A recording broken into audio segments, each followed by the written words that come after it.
اس حیوان انسان کا وجود زمین سے ہے، مٹی سے پیدا کی، مٹی سے، گارے سے، تین لازم سے، چپچکانے والے گارے سے، وہ جس میں کہ بدبو پیدا ہو جائے، یہ ساری باتیں کہی گئی ہیں۔ اور سائنس بھی کہتی ہے مٹی سے پیدا ہوئے، کیسے پیدا ہوئے اس میں اختلاف ہے، لیکن یہ کہ ہے مٹی ہماری اوریجن، قرآن بھی کہتا ہے اور سائنس بھی کہتی ہے۔ اور ہمارے وجود کو جب وہ تھک جائے، مزمحل ہو جائے، اس کی انرجی کم ہو جائے، تو اس کے لیے جو غذا ہے، جو تقویت ہے، وہ بھی ساری زمین سے آ رہی ہے۔ آپ نے پھل کھائے، آپ نے گندم کھائی، آپ نے چاول کہاں سے آ رہے ہیں؟ اچھا بکری کا گوشت کھایا تو بکری کا گوشت کس چیز سے بنا ہے؟ اس نے گھاس کھائی ہے، اس نے پتے کھائے ہیں، وہیں سے تو بنا ہے۔ الٹیمیٹ سورس آپ کے وجود حیوانی کے لیے جو آ رہی ہے وہ زمین ہے۔ وجود روحانی کو بھی تقویت کی ضرورت ہے، وہ بھی مزمحل ہوتی ہے، کمزور ہو جاتی ہے، خاص طور پر جبکہ وجود حیوانی کا اس پر غلبہ ہو جائے، تب تو یوں سمجھیے کہ وہ بالکل بے ہوش ہو کر موت کے قریب پہنچ جاتی ہے۔ اس کی تقویت، اس کی غذا وہیں سے آئی ہے جہاں سے روح آئی ہے، وہ کلام ربانی ہے، روح ربانی، نفخت فیہ من روحی من روحی من روحی، میں پھونک دوں اس میں اپنی روح میں سے۔ روح کا تعلق ذات باری تعالیٰ کے ساتھ ہے۔ اسی طرح کلام ربانی کہاں سے آیا ہے؟ اللہ تعالیٰ کے پاس سے، یہ اس کی تقویت کا ذریعہ ہے۔ اب عام حالات میں کیا ہوتا ہے؟ ہمارا یہ وجود حیوانی چھایا ہوا ہے ہمارے وجود کے اوپر، بیچاری روح جو ہے دبی رہتی ہے، پسی رہتی ہے۔ اگر خدا نے خواستہ ہم گناہ گار بھی ہیں، گناہ پر گناہ کا ارتکاب کر رہے ہیں، تو وہ روح جو ہے وہ قلب کے آئینے شیشے کے اندر ہے۔ فیہا مصباح، المصباح فی زجاجہ، الزجاجہ تو کانہا کوکب دری، قلب جو ہے شیشے کے مانند ہے جس کے اندر روح کا چراغ جل رہا ہے۔ اب اگر یہ اوپر جو شیشہ ہے اس پر دھواں آ گیا، لالٹین کی چمنی پر دھواں آ گیا، تو اب روشنی باہر تو نہیں آئے گی۔ اگر انسان گناہ کرتا ہے تو قلب پر رین، زنگ آ جاتا ہے، یا حضور نے فرمایا ایک داغ لگ جاتا ہے، اور گناہ کرتا ہے اور داغ لگتا ہے، اور گناہ کرتا ہے اور داغ، یہاں تک کہ بالآخر پورا قلب سیاہ ہو جاتا ہے۔ اب وہ روح اندر بند ہو گئی، وہ دفن ہو گئی۔ اس کے لیے اب ضروری ہے کہ اب ایک پروگرام ایسا دیا جائے جو ریورس ہو جائے۔ دن میں روزہ رکھواؤ تاکہ وہ جو اینیمل انسٹنکٹس ہے وہ دبے، تو جب یہ وزن جو ہے اس کے اوپر کم ہوگا تو کچھ سائی آف ریلیف سے ملے گا۔ جیسے بے ہوش آدمی پڑا ہے، اسے کوئی ہلکا سا ہوش آ رہا ہے، آپ نے پانی کے کچھ چھینٹے لیے، اس کے بعد آپ نے رات کو کھڑے ہو کر قرآن کے انوار کو اتارا، بارش برس رہی ہے روح انسانی کے اوپر، قلب روحانی، قلب انسانی کے اوپر، جس میں کہ وہ روح جو ہے وہ دفن، وہ زندہ ہوگی اثر نو، ہوش میں آئے گی، اور ہوش میں آئے گی تو دو کام ہوں گے۔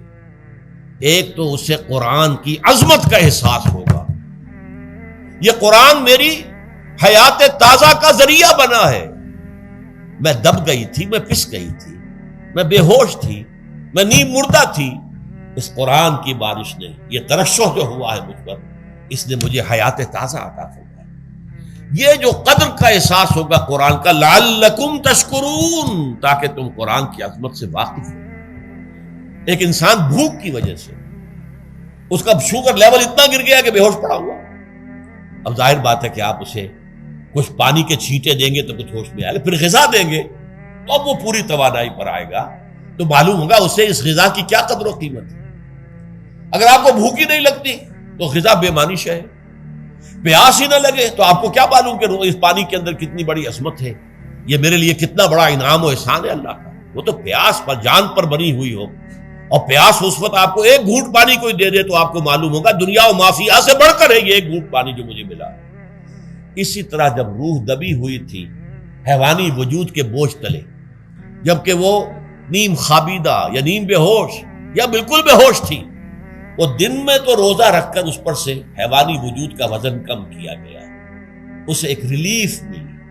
رات کو قرآن مجید کے انوار و برکات اس میں جذب کیے گئے تو اس کو پوری توانائی حاصل ہوئی۔ اس پوری توانائی کا پہلا نتیجہ تشکر، قرآن کا شکر، الحمدللہ الذی انزل علی عبدہ عبدہ الکتاب ولم یجعل لہ عوجا، پھر وہ قلب کی گہرائیوں سے نکلے گا۔ سارا شکر اس اللہ کے لیے جس نے اپنے بندے پر صلی اللہ علیہ وسلم کتاب نازل کی اور اس میں کوئی کجی نہیں رکھی، کسی طرح کی ایچ پیچ نہیں۔ یا تبارک الذی نزل الفرقان علی عبدہ لیکون للعالمین نذیرا، بڑی بابرکت ہے وہ ذات جس نے اپنے بندے پر فرقان نازل فرمایا تاکہ وہ تمام جہان والوں کے لیے نذیر اور خبردار کرنے والا بن جائے۔ یہ قرآن کی عظمت کا احساس، اور ظاہر بات ہے جس قدر کسی نعمت کی قدر و قیمت کا احساس ہوگا اسی قدر تو آپ شکر ادا کریں گے۔ اگر آپ نے کسی بچے کے ہاتھ پر ہیرا رکھ دیا، اسے کیا پتا یہ ہیرا کس بلا کا نام ہوتا ہے، وہ سمجھے گا کانچ کا ٹکڑا ہے۔ لیکن اگر کوئی واقعتاً کوئی جوہر شناس ہو، جوہری ہو، اس کو آپ ہیرا دیں گے تو اسے معلوم ہے کہ مجھے کیا چیز دی گئی ہے۔ اس کے اندر جو شکر پیدا ہوگا وہ اس بچے کے اندر تو نہیں پیدا ہو سکتا جسے معلوم ہی نہیں۔ تو قرآن مجید کی اصل عظمت سے انسان واقف کب ہوگا؟ جبکہ اس کے ذریعے سے اس کی روح کو ایک حیات تازہ مل جائے اور اس طرح وہ پروگرام ریورس ہو جائے جو عام طور پر چل رہا تھا، ساری توجہ اپنے جسم پر، اس کے تقاضوں پر۔ جسم میں تھوڑی سی پھنسی نکل آئی ہے، بھاگ رہے، دوڑ رہے ہیں اس کے علاج کے لیے۔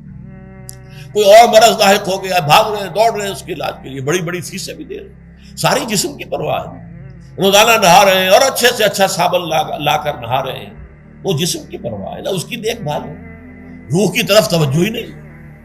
یہ ہے وہ بات جو کہی گئی ہے سورہ حشر میں، اور جسے علامہ اقبال نے پھر اپنے فلسفہ خودی کی اساس اور سورس قرار دیا۔ وَلَا تَكُونُوا كَالَّذِينَ نَسُوا اللَّهَ فَأَنسَاهُمْ أَنفُسَهُمْ أُولَٰئِكَ هُمُ الْفَاسِقُونَ۔ دیکھو اے مسلمانوں، ان لوگوں کے مانند نہ ہو جانا جنہوں نے اللہ کو بھلا دیا تو اللہ نے انہیں اپنے آپ سے غافل کر دیا، اور یہی لوگ فاسق و فاجر ہیں۔ یہ سوال پیدا ہوتا ہے کہ انسان اپنے آپ سے کہاں غافل ہوتا ہے؟ کیا اپنے وجود حیوانی سے غافل ہوتا ہے؟ کیا بھوک لگتی ہے تو وہ ادھر ادھر منہ نہیں مارتا، غذا کو حاصل کرنے کے لیے کوشش نہیں کرتا؟ پیاس لگتی ہے تو کیا پانی یا کوئی اور مشروب تلاش نہیں کرتا؟ کوئی بیماری لاحق ہوتی ہے تو کیا اس کے علاج کی طرف توجہ نہیں کرتا؟ اسے آرام کی حاجت ہوتی ہے تو آرام نہیں لیتا؟ اپنے اس وجود سے تو غافل نہیں۔ کون سے وجود سے غافل ہوا ہے؟ وہ روحانی وجود سے غافل ہے۔ بھول گیا کہ میرے اندر روحانی وجود بھی ہے اور اس کا تعلق ذات باری تعالیٰ کے ساتھ۔ اس نے سمجھا کہ میں بس حیوان ہوں، نرا حیوان ہوں، اپنے اس وجود کی اصل حقیقت ہی سے بے خبر، غافل۔ چنانچہ آج کے دور کا سب سے بڑا المیہ کیا ہے؟ ڈاروین کے نظریے کے جو اثرات پیدا ہوئے ہماری معاشرت پر، ہماری سوچ پر، ہمارے فکر پر، ہمارے فلسفے پر، ہماری سوشولوجی پر، وہ کیا ہے کہ ہم بھی نرے حیوان ہیں۔ اللہ اللہ خیر کرے۔ یہ سب سے بڑی محرومی ہے اس دور کی کہ انسان اپنے اصل شرف سے خود ہی مستعفی ہو گیا۔ ہمارا کوئی وجود ہے ہی نہیں روحانی وغیرہ، روح کسے کہتے ہیں ہم نہیں جانتے، بس یہ جسم ہے۔ ہم اللہ کو نہیں جانتے کون ہے کون نہیں ہے، ہوگا ہم تو اس کائنات کو جانتے ہیں۔ ہم روح سے واقف نہیں، ہم تو اپنے جسم کو واقف۔ آخرت سے ہمیں کچھ پتہ نہیں، شاید ہو شاید نہ ہو، کچھ پتہ نہیں، لیکن یہ زندگی تو ہے، اسے ہم جانتے ہیں۔